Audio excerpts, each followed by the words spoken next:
আসসালামু আলাইকুম রহমতুল্লাহ। গত টিউটোরিয়ালে আমরা দেখেছিলাম যে কিভাবে আমরা এপিক ভেরিফিকেশনের জন্য প্রাইমারি যে আবেদনটা সেটা করতে পারি।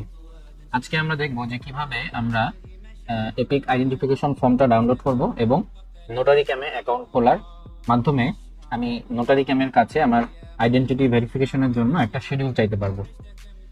তো চলুন শুরু করা যাক। তো আমাকে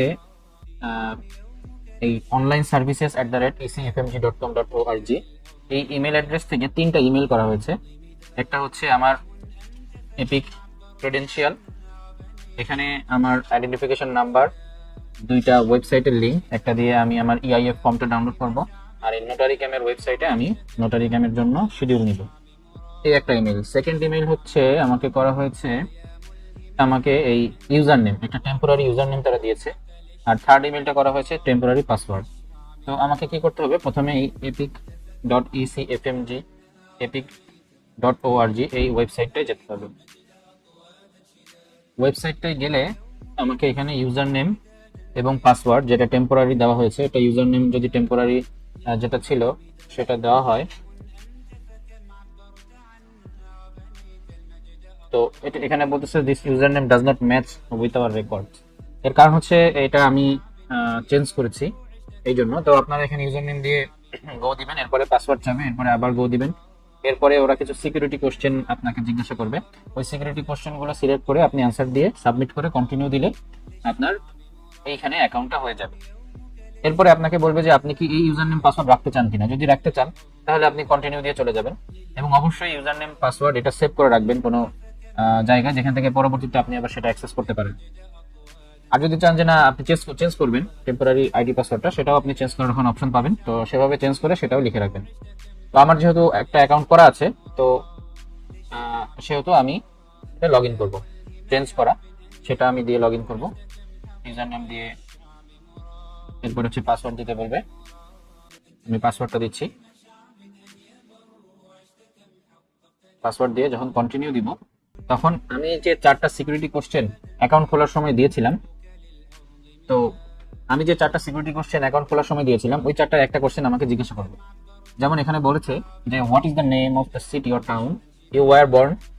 এখানে হচ্ছে খুলনা, আমি যে সিটিতে বর্ন করেছি সেটা আমি অ্যান্সার দিয়ে যখন কন্টিনিউ করব, তখন আমাকে এই পোর্টালে লগ ইন হয়ে যাবে। এখন এখানে এই যে মাই আইডেন্টিটি ডকুমেন্টস, এই মাই আইডেন্টিটি ডকুমেন্টসে যখন আমি ক্লিক করব, তখন আমার এই পেজটা শো করবে। তো এই পেজে আমি দেখবো যে আমার ডকুমেন্টটা অ্যাকসেপ্ট হয়েছে, আমার ছবিটা, আমার পাসপোর্টটা অ্যাকসেপ্টেড হয়েছে। এখন আমার এপিক আইডেন্টিফিকেশন ফর্ম বা ইআইএফ ফর্মটা, এইটা এই ক্লিক হেয়ার এখানে ডাউনলোড করে, এখানে ক্লিক করে ডাউনলোড করে নিতে হবে।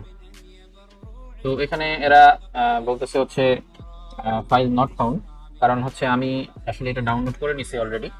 তো ডাউনলোড আপনারা এভাবে ডাউনলোড করে নেবেন, এবং আমার কাছে এই ফর্মটা আছে। তো এই ফর্মটা দেখতে কেমন আমি আপনাদেরকে একটু দেখাচ্ছি। তো এই ফর্মে আপনার ছবি থাকবে, আপনার পাসপোর্টের ইনফরমেশন থাকবে, এখানে পাসপোর্টের ছবিটা থাকবে, এবং এখানে হচ্ছে একটা জায়গা থাকবে যেটা হচ্ছে নোটারি ক্যাম যারা করবে তারা এখানে এটা সিগনেচার করে দিবে। আর এইখানে হচ্ছে যারা এখানে আমার একটা ইলেকট্রনিক সিগনেচার ওরা পরবর্তীতে নিবে। তো এই যে ফর্মটা, এই ফর্মটা আমার নোটারি ক্যামে গিয়ে আপলোড করতে হবে। তো দেখি যে সেটা কিভাবে করা যায়। তো আমার এখানে ডাউনলোড শেষ। ডাউনলোড শেষে আমার আবার সেই প্রাথমিক যে ইমেলটা ছিল এই ইমেলে যেতে হবে। এখানে দেখেন এই যে notarycam.com/ecfmg দেওয়া আছে। এই লিঙ্কে যখন আমি যাব, তখন আমাকে এরকম একটা ইন্টারফেস বা এরকম একটা পেজ আসবে। এই পেজে আমাদের ক্লিক করতে হবে, এখানে যে এপিক আইডেন্টিফিকেশন ফর্ম, এখানে ক্লিক করলে আমাকে অ্যাকাউন্ট খুলতে বলবে। আচ্ছা, তো এখানে ফার্স্ট স্টেপ হচ্ছে আমার কাছে ওই ইআইএফ ফর্মটা ডাউনলোড করা আছে কিনা, এবং পাসপোর্টের ছবিটা জেপিইজি ফরম্যাটে করা আছে কিনা।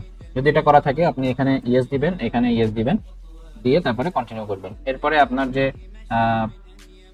পাসপোর্টটা, সেই পাসপোর্টটা এখানে আপনার ইআইএফ ফর্ম যেটা, সেখানে এটা আপলোড করবেন।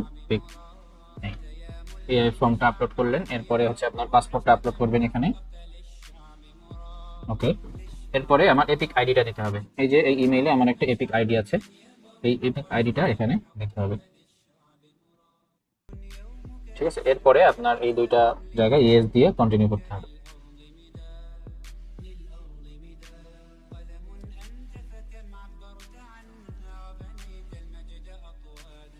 এরপরে আপনার একটু চেক নামে একটা অপশন আছে এখানে।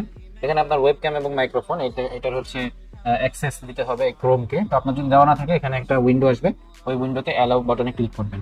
আর আপনার যদি সবকিছু করা থাকে তাহলে বিগিন টেস্টে যাবেন। এখানে প্রথমে প্লে সাউন্ড দিতে হবে। আপনি যদি সাউন্ড শোনেন, যেমন এই দেখেন সাউন্ড শোনা যাচ্ছে, যদি আপনি শোনেন তাহলে এটা ইয়েস দিবেন। এরপরে আপনি কন্টিনিউ বাটনে ক্লিক করবেন। এরপরে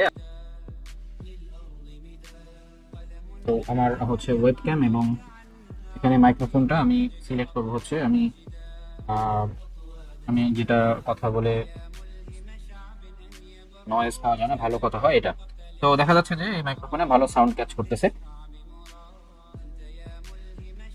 এসে ক্লিক করতে হবে, এরপরে কন্টিনিউতে ক্লিক করুন। এরপরে আপনার আইডেন্টিটি ভেরিফিকেশন চাবে, তো স্টার্ট আইডি ভেরিফিকেশন।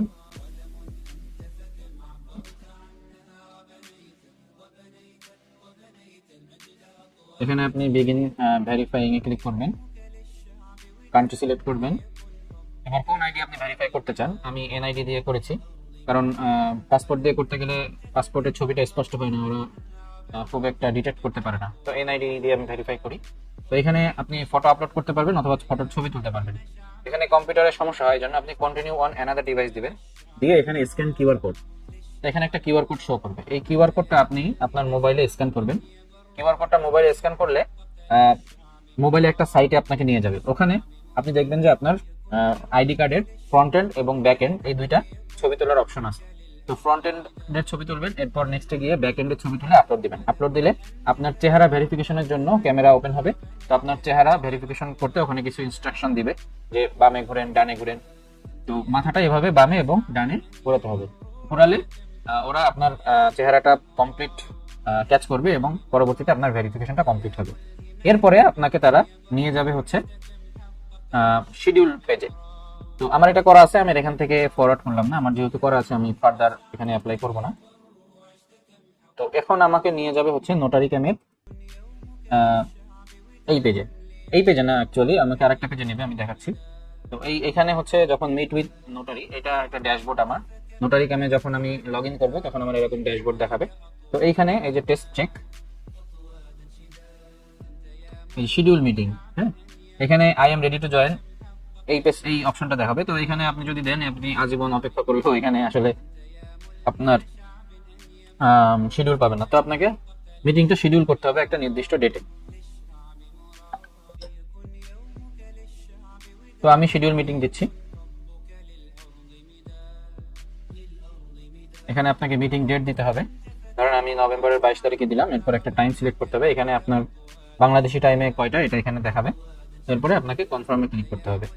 তো কনফার্মে ক্লিক করলে এরপরে আপনাকে এটা একটা আবার এরা ডবল ভেরিফিকেশনের জন্য টাইমটা দেখাবে যে বুধবার দুপুর 1টার সময় আপনার নোটারি ক্যামের টাইম। তো আপনি যখন এটা কনফার্ম করবেন তখন এরা কি বলতেছে যে this appointment time slot is already taken, please select a different time slot. তো এটা আসলে নেওয়া হয়ে গেছে, এখানে আপনি আর শিডিউল পাবেন না। তো এখানে আসলে প্রত্যেকটা ডেটে প্রত্যেকটা টাইমে ট্রাই করতে হয়, ট্রাই করতে করতে যেখানে পাবেন সেখানে করবেন। আর আমার মনে হয় যে আপাতত 7 দিন ওয়েট করা, যে তারা আপনাকে কোনো শিডিউল দেয় কিনা। যদি শিডিউল দেয় গুড, 7 দিনেও শিডিউল না দিলে আপনি ম্যানুয়ালি শিডিউলটা এভাবে চেক করে আপনি একটা শিডিউল নেবেন। তো শিডিউল নেওয়ার পরে আপনার হচ্ছে এরকম ড্যাশবোর্ডে এখানে আপনার শিডিউলটা শো করবে। ড্যাশবোর্ডে আপনার শিডিউলটা শো করবে, ওই শিডিউলে ক্লিক করে আপনি ভেরিফিকেশন করতে পারবেন। তো আমার এখনো যেহেতু ক্রিয়েট হয় নাই শিডিউলটা, তো সেটা আমি দেখাতে পারছি না। যদি আমি শিডিউল পাই এরপরে নেক্সট ভিডিওতে আমি এর পরের পার্টটা আপনাদেরকে লাইভ টিউটোরিয়াল দেখাবো ইনশাআল্লাহ। তো আজকের এপিক ভেরিফিকেশনের পার্ট 2 এখানেই শেষ করছি। সবার জন্য শুভকামনা জানিয়ে আসসালামু আলাইকুম ওয়া রাহমাতুল্লাহ। للأرض مداد قلم أنت فكم عبرت عنها بنيت